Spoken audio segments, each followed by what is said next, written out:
morning, everybody. Give me some thumbs up, some likes, some comments, all that kind of stuff. Let me know that you're out there and that you're interested in what we're talking about today.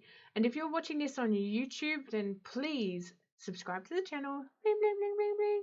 Just simply tap on it or click it with your mouse, whatever it is that you need to do. And remember to hit the bell so that you can get notifications when we upload new information, so you can keep this free training going for free. Gosh, I'm a bit scatterbrained this morning, aren't I? So I'm Trish Palmer. I'm Limestone Coast Master Hypnotherapist, and here we go. So today we're going to talk about cognitive behavioral therapy. So what is cognitive behavior therapy? So aka CBTs. So some people call them goals, other people call them lists, mind maps, plans, recipes, homework. It's basically anything that you write down that has an end date. So it's where you're going to execute something in blah amount of time, okay? So why use CBTs? Well, you use CBTs to help your clients through the challenges that they are facing, to open their minds towards possibilities rather than limitations. When your client is coming to you for hypnosis or NLP, they're usually stuck in a I can't mindset, or they just can't imagine or visualize them being anything better than what they really are. So the difference between a CBT and a goal is that the CBT is created by you as the therapist to engage in your client's progress. So there's 168 hours in a week. If you're seeing your client for about a 2-hour session, you're only engaging with them approximately 1.19% of the week, and it's really not much. So this is where a CBT can come in to help your client for the rest of their week. So by giving a client a CBT that works with their solution, you can get them to engage in their own thought processes. So this is where they start to become more resourceful. This gives them the tools to succeed once they have finished working with you for ongoing success. So when I'm doing my IBS hypnosis protocol, I teach all of my therapists that when they're going out there, this is the CBT for this session and how to adapt it for your individual client's needs. So that way, when they come back to the next session, then you can move into that next session fluently and see how it's all relevant and how it all links up together. So how do you make a CBT that works? It's very, very simple. I start by looking at all of my protocols and ask myself, how can I expand out on this so that my client is prepared for the next session's outcome? That's what you're looking for. So you're going to do your weight loss session, and then you might turn around and go, you know what, next week we're going to work on sugar addiction. So I'm going to get them to write down all of the foods that they believe have high sugar in them that they can't seem to give up as such, okay? So my basic weight loss protocol goes for 6 weeks. So first I do a free consult, and when the client signs up, I give them a inner child CBT. So as the first session of the protocol is all about learning to love and respect yourself again, rather than actual weight loss, because a lot of weight gain is only caused by self-esteem loss. So the inner child CBT asks the client to write down what they used to do for fun, what gave them energy as a child, what did they want to be as a child, and why. Like, it's all the stuff that before they got bogged down. So this helps put the client in a more positive state for their very first hypnosis session, and then removes the whole I don't know answer mindset. Because many clients rely on the I don't know as a safeguard, and from here I can take all of this information and customize the session for my client and with their structure of reality. So I can also amplify desires that they had for things that they used to love, that they used to love to do. So they fill in that inner child CBT, and it gives me more information. So for example, I had a lady that was so obese she could barely walk, poor Bobbin, and she informed me that she used to love playing in her cubby house on the farm. Whilst in the section, I took her back to the cubby house and I amplified how much excitement she used to get when she walked the distance to the cubby house, and then sometimes she would even run. And then how some days she'd be so excited that she believed that she could run and she could get there even faster. So by the following session, the client had actually started walking around her garden and to the local shop instead of driving, because any amount of walking for this lady was enough to get her up and running. So we would do the session, and then as a CBT, I would say to her, from between now and your next session, I would like you to walk blah amount of distance each day until you come back. Just a small task that they can achieve, but it's going to challenge them just a little bit. So how do you create your own CBTs? Well, it's very, very easy. So you just have a picture of the good outcome, what it is that you want to achieve by the time the client has come back.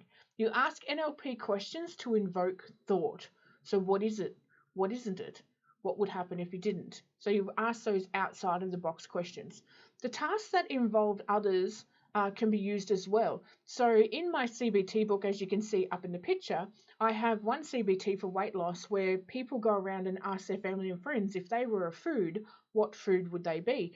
And I had one mother go through this, and she asked her little boy if she was a food, what food would she be? And her little boy said licorice all sorts. And then she realized that she was representing to her child that licorice all sorts were a healthy thing to be when they actually weren't. So this really helped her amplify herself. I had another woman go through it, and I said to her, I said, what I want you to do is I want you to go out and ask everybody if they were to buy you a gift, what would they buy you? And every one of them had said that they would buy her alcohol. So to her, that was a representation that she was an alcoholic, and she had to fix that. And she was an alcoholic, she really was. When you're creating a CBT, be very clear and specific with your explanations. So if you say to them, write down all the food that you eat for a week, make sure you write down all the food and drink for the week, because some people don't recognize fluids are actually foods as such. That's drink, so I don't have to write that down, and it's not counted. I had one lady that justified that she could eat a pie as long as she had a Diet Coke with it, because Diet Coke wasn't counted because that was a drink, not a food. So make sure you be very clear and very specific so that the client can't cheat as such. Have a set time that it is done by and why as well. I make sure my clients have it done between now and their next session, and it's ready to go. If my client doesn't do the CBT, then because I have a 30-minute buffering on every single one of my appointments, I use that time to do the CBT with them, and then I charge them for the time. And I make sure that they know that when they start up with their programs, that they do have homework to do, that I will hold them accountable for it. And if they're not being willing to be held accountable, then I will charge them for it once we get to the session. I have heaps of clients that go, oh, I don't want to be charged. And then all of a sudden they're sitting in the car writing it out or something like that. So make sure that you have a set time that it is to be done by and why.